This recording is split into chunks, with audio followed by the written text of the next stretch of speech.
the times, and I've been planting seeds. Seems to me things have changed beyond my repair now, and just knowing where I am brings on despair. But from a verse of this twisted song, people. Welcome everyone to PHM from Pittsburgh, although this week we should be calling it PHM from Seattle. What you're listening to is a special set of podcast episodes we have created for the Pediatric Hospital Medicine National Conference in Seattle, Washington. The original music that introed us in was sent in by Dr. David Ski. I believe I said that right. I'm sorry if I didn't. Pediatric Hospitalist who works at Arnold Palmer Hospital in Orlando, Florida. He's in an R&B soul band called Legendary JCs. That song was Lifting Me. These special episodes for the PHM conference will feature intro and exit music from pediatric hospitalists around the country, just as a way to showcase some of our non-medical talents. So I am your host, Dr. Tony Tarchichi.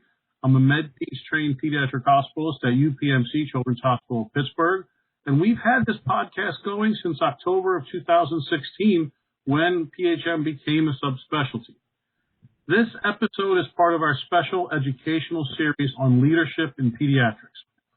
To that end, let me introduce my special guest, Dr. Jeff Sperring. Dr. Sperring joined Seattle Children's as Chief Executive Officer in May of 2015.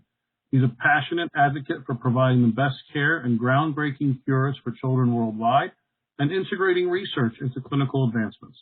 He's been applying this vision and energy to executing a strategic plan that focuses on Seattle Children's ultimate goal, bringing more hope to kids and families by connecting the heart of high-quality, compassionate care with the innovative science that can lead to more cures for children everywhere. Prior to 2015, Dr. Sperring served as the President and Chief Executive Officer at Riley Hospital for Children at Indiana University Health, one of the highest acuity children's hospitals in the country. He earned a Bachelor of Science Biology degree from Emory University and received his Doctor of Medicine from Vanderbilt University School of Medicine. He completed his residency at the Naval Medical Center, San Diego. His honors include Naval and Marine Corps Commendation Medals for meritorious service. So, Dr. Sperring, thank you very much for taking the time to join us today. No, absolutely. Glad to be here. Thank you. All right. So this episode has CME credit attached to it for all the listeners for free, courtesy of the University of Pittsburgh. So we have to do our conflict of interest statements first. I'll go first. I have nothing to disclose. I also have nothing to disclose. All right. So let me set the stage, Jeff, and we can talk about, we're going to talk about leadership, but let me set the stage for the listeners as to why this has come up. So the American Association of Medical Colleges has identified leadership as the most critical component for success.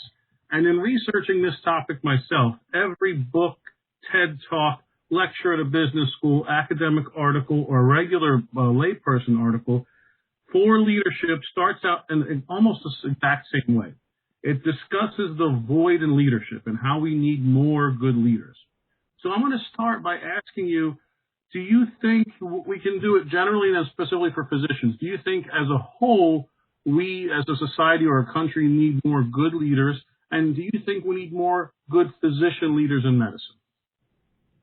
Yeah, I think it's a great question. So I think the answer is an obvious yes, that we always need more leaders in society.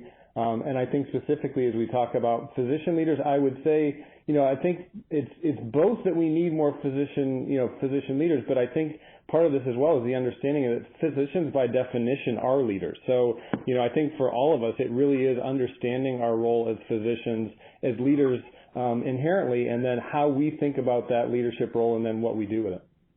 That's interesting you said that because, some of the articles I've read, there's one in academic medicine I'm going to talk about. It talks about how physicians have trouble being leaders because, well, here it is. One of the best explanations for why leadership is difficult for physicians was when we're trained in medicine, medicine focuses on decision-making at the individual physician-patient level.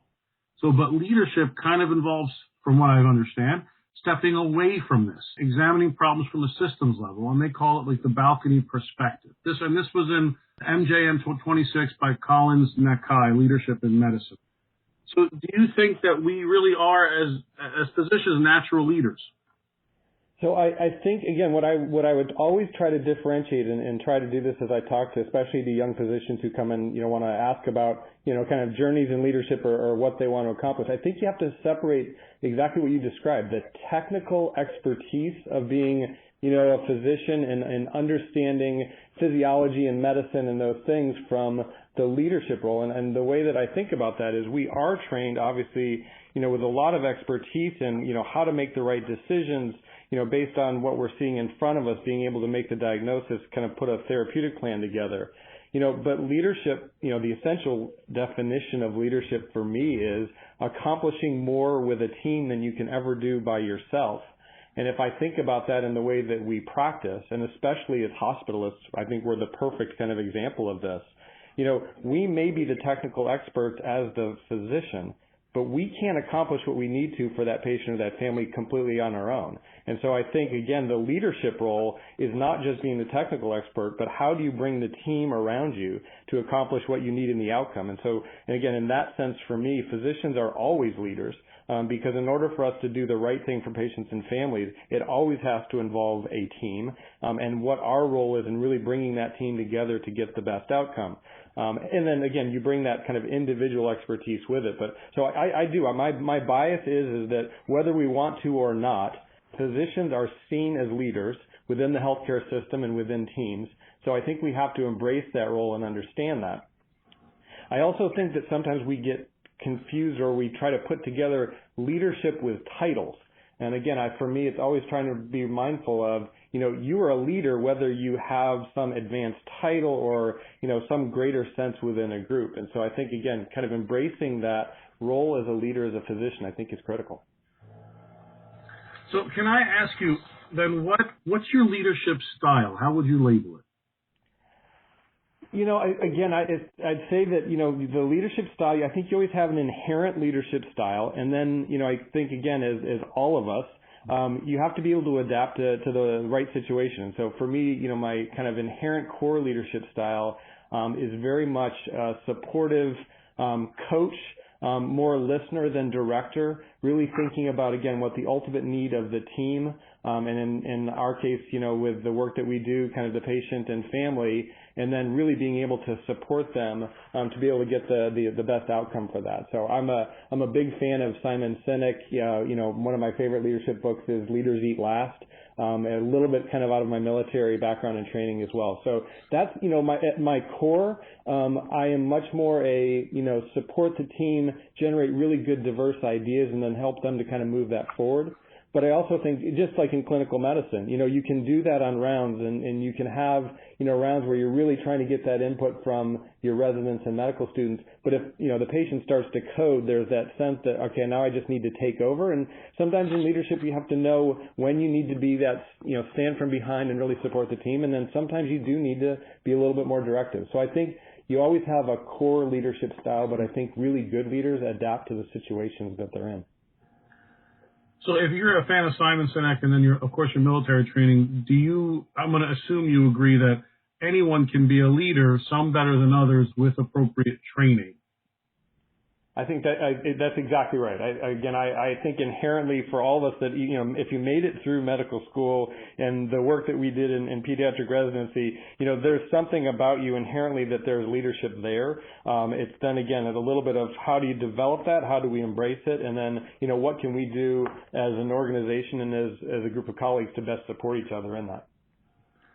So when I'm looking at the leadership literature and reading, one of the more common beliefs throughout any leader, whether it's military, whether it's civilian, whether it's anything, is the idea of self-leadership rooted in leadership. So you have to be able to lead yourself before you can lead others. And they talk about self-awareness, self-reflection, self-regulation, emotional intelligence. Now, in order to be an effective leader, do you agree that you need to have this firm grasp on self-leadership? That's a great question. I think, in the question to say to be an effective or a really strong leader, I think it's absolutely critical. For me, again, it comes back a little bit to, the heart of leadership is never really about you. The heart of leadership is really around the team and the outcome that you need to get. And I think, again, having that both self-awareness, but I would also say in some ways that emotional intelligence or ability to kind of basically step back and take yourself out of it in some ways is critical to true leadership. Because again, the ultimate, definition, the ultimate success of leadership isn't really what you accomplish. It's what the team accomplishes. And I think in order to be able to do that best, you really need to understand, again, what your role is, but really kind of thinking about it as the ultimate success is the team success and not really about what that's going to mean for you. So it sounds like it's very much relationship building, trust building is the essence, is the core of leadership. I think there always has to be trust in this, right? Because again, ultimately, in good leadership, if leadership was always getting teams to do the easy stuff, it wouldn't be that hard to do. And so I think, again, the biggest kind of challenges or the greatest successes in leadership is really working with a team to accomplish something that's a challenge or something that inherently doesn't look like is the most obvious thing to do. And again, I think that the only way that you accomplish that is if you have built some level of trust with your team, because they have to be willing to go with you wherever that is. And so, even if it sometimes doesn't seem like the easiest choice or the obvious choice. And so I think that trust is part of it, and building that trust, again, is inherent to understanding who you are within the team role, and that sense that you're going to be there with them to accomplish whatever needs to be done. So can you talk about, Jeff, one of your first leadership positions and something you learned from it? Yeah, so I think, I'll going back to the military. So I think one of the really great things about doing residency in the military is that, every day you're in residency, you're, on the inpatient unit, you're in the NICU, you're in the PICU, and you're always doing it with the mindset that in, 1 to 2 or 3 years, you may be in San Diego or Portsmouth, Virginia, or you may be the only pediatrician, in Guantanamo Bay, Cuba, or you may be the, only have 1 or 2 pediatricians on Guam. And so, it really gave you this different sense of how do I prepare myself not to just be able to do this in the current setting, but what would I do? How would I anticipate challenges if I didn't have the same level of resource around me? And so I kind of experienced that graduating from peds residency in San Diego and was immediately sent to 29 Palms, California, so out in the middle of the Mojave Desert, in Joshua Tree, where there are 4,000 Marine kids, and there are 3 Navy pediatricians, and the 3 of us just happened to have all just finished residency together. And so it was a pretty extraordinary experience to be a resident, 1 week, and then 2 weeks later, you're out basically running a group and running a practice multiple hours away from any children's hospital. And so becoming the department head of the pediatric team there was probably my earliest leadership opportunity. And again, for me, a great example of not one that I asked for, not one that I even necessarily knew that I was ready for, but we needed to do it. There was kind of the kids and the families really deserved that. And so it was that ability to kind of take something on that you may not have been fully prepared for or even knew that you wanted to do, but it had to be done. And it was a great learning experience for me. That's interesting because one of the lectures I listened to preparing for this was from the CEO of Medtronic, and he was asked a question by it's a Stanford School of Business, by one of the students, and he said, "What other leadership courses or programs should I take?" And the CEO said, "Just go out and be a leader. Find somewhere that wants you to lead, do it, make mistakes, learn, but once you have the basic training, you need to get out there and do it." It sounds like in the military that's what they did. They set you out there and you had to perform.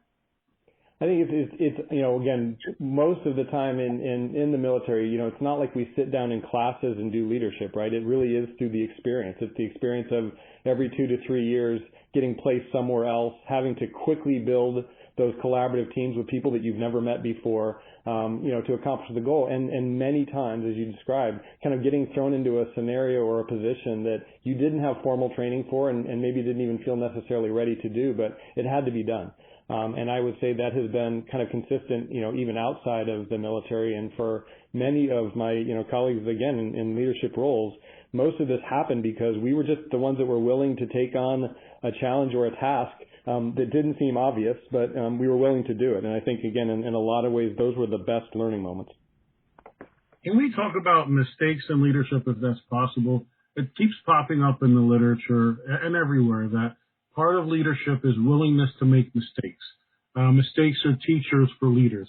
In fact, well, it was in the Star Wars, the latest Star Wars from Yoda, but looking at someone else, Norman Schwarzkopf said it.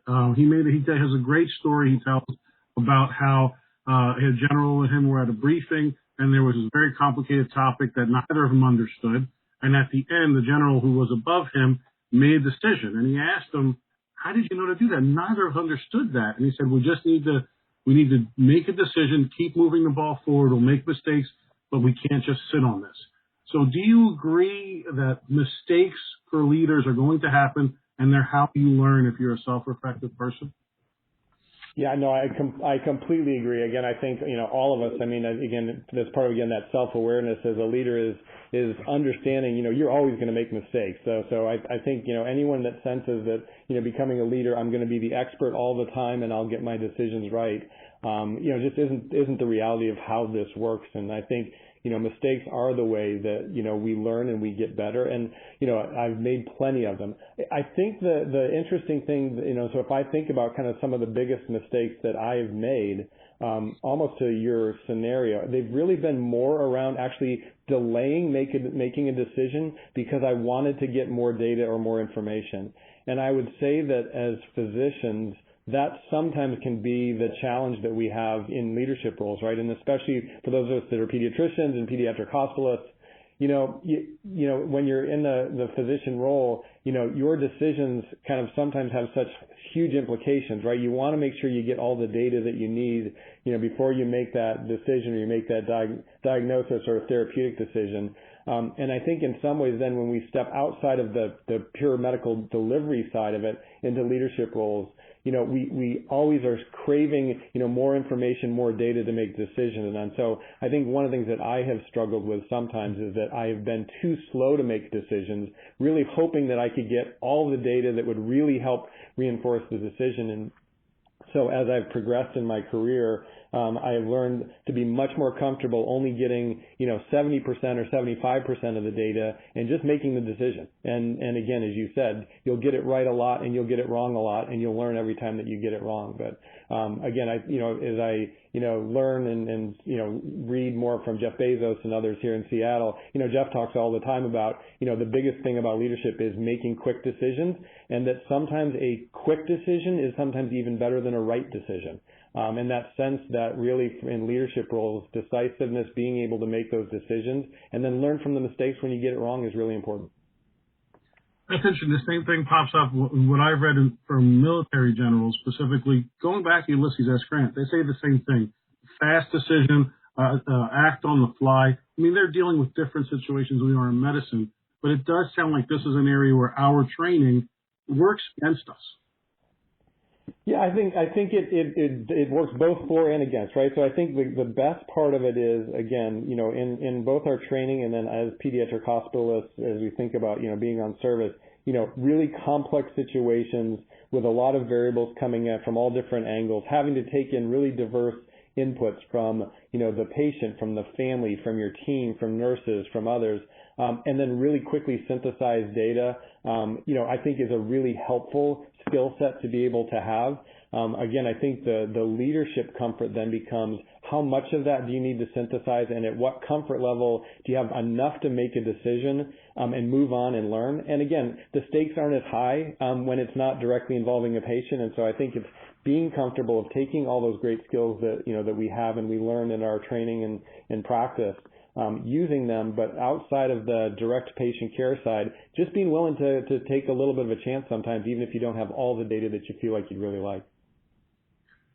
So let me transition more into kind of your role in a hospital and choosing leaders.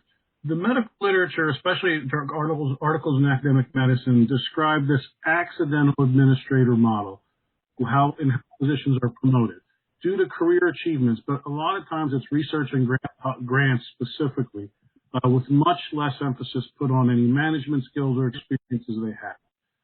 Do you agree that that's the model we currently have, where the person with the highest amount of grant in an academic setting will get a leadership position?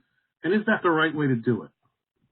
Wow, great question. I think, I'd say more broadly that I think one of the mistakes that we make sometimes is we pick or choose leaders. It gets to exactly what you described, is that sometimes we will fall for if they are the best technical expert, or again, they've kind of reached the highest amount of personal achievement, then they're kind of the obvious person to be, the leader.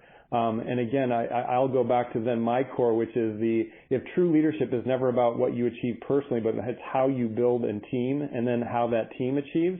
I think we make mistakes sometimes when we make those types of leadership selections really just based on, again, they just happen to be the best technical expert. I think we need really good technical experts in all of our fields, and sometimes I'd rather have them doing the thing that they are best at and really driving those results. Because when it comes to, who do I want as a leader in a role for my team or in our organization, again, to your point, I'd rather have someone who has demonstrated the skill to be a leader, even if that doesn't mean that they're the most highly achieved kind of technical expert. Because ultimately, again, the outcome of the team is going to be around, can they motivate the team to get the best results? And I think that's more of a core leadership skill than are they the one that have personally achieved as much or more than anyone else.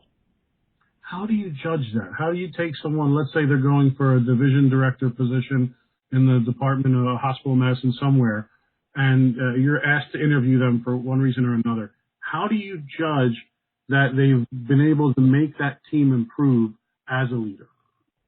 I think it's a great question. And for me, again, that's where you separate out, there's just a core set, right, that you're going to need to see on the CV. So I think, when you get to that point, there's just an assumption that you've got to be, you've got to have the right credentials and the right things on paper that say you're qualified to do the role. What I really am looking for then when we're interviewing or we're in those discussions are exactly what you described.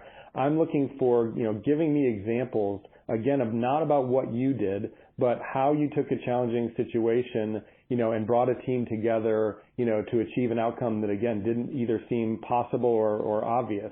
I'm looking for examples of where people were willing to take on a difficult project, even knowing that it might fail, because again, it wasn't about, well, if it failed, then that would have reflected badly on me. It was around, that's something that had to get done. It was important for our patients and families. It was important for the organization, and I was willing to take it on. And again, and maybe it worked and maybe it didn't, but I was willing to do that. And so again, for me, that's where the interview piece really gets down to the leadership questions more than the technical expertise questions, because you really do want someone that has demonstrated their ability to achieve and succeed as a team, not succeed only as an individual. That's a great answer. I'm going to ask a couple more questions about this in terms of this leadership ability. From what I've read and what I've watched, people say over and over again, it's not something you're ever done learning. You have to continually try to learn more about it, get better at it, get feedback on it. And in fact, David Sklar, editor-in-chief of Academic Medicine, he wrote an article in 2018 titled Leadership in Academic Medicine, Purpose, People, and Programs. He makes a case in it for better leadership development so the investment of healthcare resources and leadership can be justified, and recommends kind of a continual process of leadership development starting in medical school. Do you think anyone who's in or wants to be in a leadership position needs to do things to help develop these attributes or abilities, such as programs, online seminars, in-person seminars, that kind of thing? I'm pausing just to say I think it has to be a balanced approach to this. Again, I'd say as I have young faculty or even medical students or residents that will come and talk and say that I want to be a leader in my career, and again, unfortunately, sometimes their definition of that is I want to be a chief medical officer, I want to be a CEO, and so I'll quickly revert them back to it's not what title you want to get to, it's why do you want to be a leader and what does that mean for you. And I think the questions will typically come up, should I go and get an advanced degree outside of MD? Should I get an MBA? Should I get an MHA? Should I get an MPH and those things? Should I take these courses? I think for me, again, there have been times where some formal training, leadership training, really focused on leadership more than technical expertise has been very helpful. But again, I mean, the ultimate learning and leadership is experience, and it is, taking on a challenge or being willing, raising your hand for a project and being able to do that. So I think it is a balance. I think we do need to be more deliberate around how we do leadership development and leadership training through our education, through our early practice, through faculty development, those types of things. So I think there is a role for more formal coursework teaching on leadership. But again, you can't learn this stuff sitting in classrooms or online courses as much as you can just in the life experiences and making mistakes as you go. That's interesting. You echo John. John Maxwell has written a ton of books on leadership. I've read a few of them. And he says the exact same thing, which is you can't go into it for the title or the salary. It has to be something you have a passion for. It's helping people move forward, helping people get better or achieve a goal they couldn't achieve alone in order to be a good leader. And that's exactly what you said. So that's the advice you give young people who come to you, whether they're med students or young residents who say, I want to be a CEO too. You tell them it's not about the title, it's about what you do. Well, yeah, my first question is always why, right? Because to exactly that point, I'm always a little bit leery of someone saying, hey, I want to be a CEO or I want to be, whatever that title is. And again, and maybe some of that is reflective in, some of my colleagues who I am most inspired by, or, again, for me, I never once through my career ever thought I wanted to do what I'm doing now. It wasn't that. It really is around. So I'd really try to press them on, why? What is that desire? What are you motivated by doing? And again, because I'm really looking for, I want you to be motivated by this idea that I can have a greater impact, by inspiring and leading a team than I could ever accomplish on my own, and then what that could be. And then again, if I think the why is right, then the question of formal training, other things like that, what I, typically again will kind of continue to talk through, which is we talked about this earlier. There are certain things that I think inherently we have. And so, if this is I want this additional skill or I want to learn more about finance or those things, I think then there are really great reasons to think about more formal training. But if the formal training is only so I can put a few more initials after my name, I don't really see the benefit in that necessarily. So I think you have to really pick your training based on what are your own personal skill gaps that you feel like that you don't have either through skill or experience. And then if you can supplement that with formal training, I think that's great. And then sometimes, again, the best way to supplement that is just to dive in and take on, an experience or a project that is available, and learn that way. So much of obviously, what we learn through our practice, right? We learn a lot in medical school and during residency, but the ultimate learning is getting in front of patients and families and, having those experiences and figuring out, what the right thing to do is. And so really try to make sure that people take a balanced approach to that. Thank you for that. Now, our hospitalist field, we're talking mostly hospitalists, I believe, listening to this, although I could be wrong. But hospitalists, the young field in pediatrics, especially for board certification, this November is its first boards exam. So is there any specific advice you would give to hospitalists in a new field who want to either become better leaders or show their leadership skills? Is there anything specific for that group who may still be fighting why do you guys need to be a specialty feeling from certain places? Yeah, no, it's a great question. And I guess I would just pause to recognize what an incredible achievement it is. And I'm so excited for the field to be able to do this. I became a Peds hospitalist in 2002. And I was at the first PHM meeting in 2003 in San Antonio. And I think there were only 75 of us at the meeting at that point. And so, to watch how this has grown and those things. And, even at the first meeting in 2003, we were having those conversations around, what is going to be the role of this field? And, will we end up pursuing, board certification, subspecialty certification over time? And, we were so early in figuring this out. But I think what is inherent and why this is an important conversation, today as the field continues to emerge is that I think there is something about being a hospitalist that, again, just naturally lines up with being a leader. Because, our role does tend to be more of a big system thinker and really how you bring teams together, to navigate complex systems.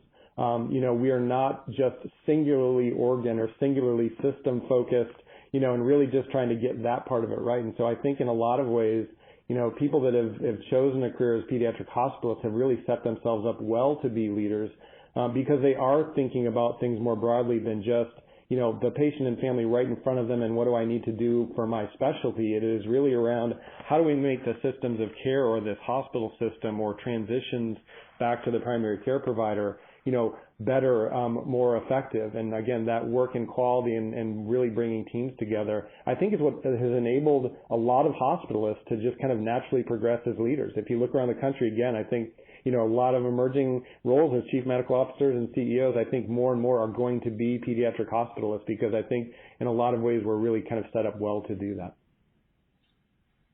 So one more question and we'll get you out of here. Can you talk about a leader you had either in your training or early in your career that influenced you and you particularly liked their leadership style, and what did they do? It's a great question. I mean, as always, and with all of us, right, we've had so many different mentors that we've learned little bits and pieces on. I guess for today, especially given the topic, the one that I guess I would go back that always sticks in my mind is Captain Fran Rash, who was my department chair of pediatrics when I started my residency program in San Diego. And, he didn't necessarily talk a lot, but he was always effective with when he did. And he had 3 rules for us that he always talked about. And again, we were, all new in the Navy and trying to figure out how we were going to be successful in the career. And his 3 rules to be successful were, the only guarantee is that there is no guarantee. The only constant is change. And if you wear the uniform and take the paycheck, you go where they tell you to. And I say those because I remember them to this day because it wasn't necessarily about those rules, but it was around this philosophy, again, of being willing to take on things that maybe you weren't asking for, prepared for, and being able to accept and understand that nothing was going to happen just because it was inherent. You had to really think about how you were going to make things happen, the way that you needed to. And I think in so many ways, that leadership advice is what kind of helped me to be more comfortable in this notion of taking on a challenge or going and doing something that I didn't know was inherently what I wanted to do. And it served me well. And so again, I think for all of us, this willingness to volunteer, to take on challenges and opportunities, being willing to, again, accept an assignment that may not seem obvious or inherent, that to me is what's been the best leadership path as I've looked at my colleagues again around the country that have ended up being extraordinary leaders. It wasn't because they charted a path over 10 years and kind of stuck to it. It was they kind of went where a job was needed or they went where the challenge was. And that ended up, kind of making them a leader that got noticed and then got promoted to new positions. And so that was always helpful for me. I think that's great advice. Jeff, thank you very much for joining us today. I really appreciate taking the time out. Absolutely. Thank you.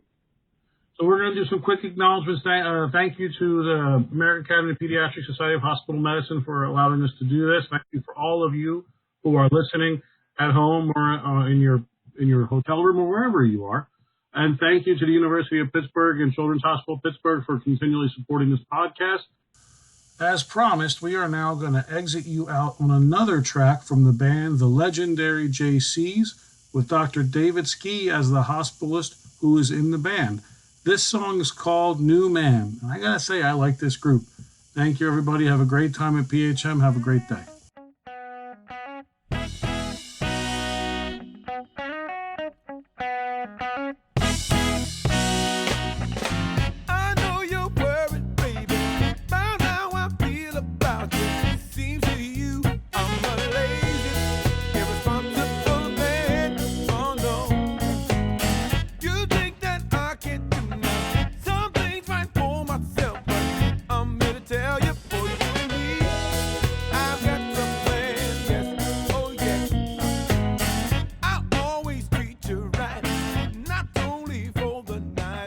I'll be the man I need to be.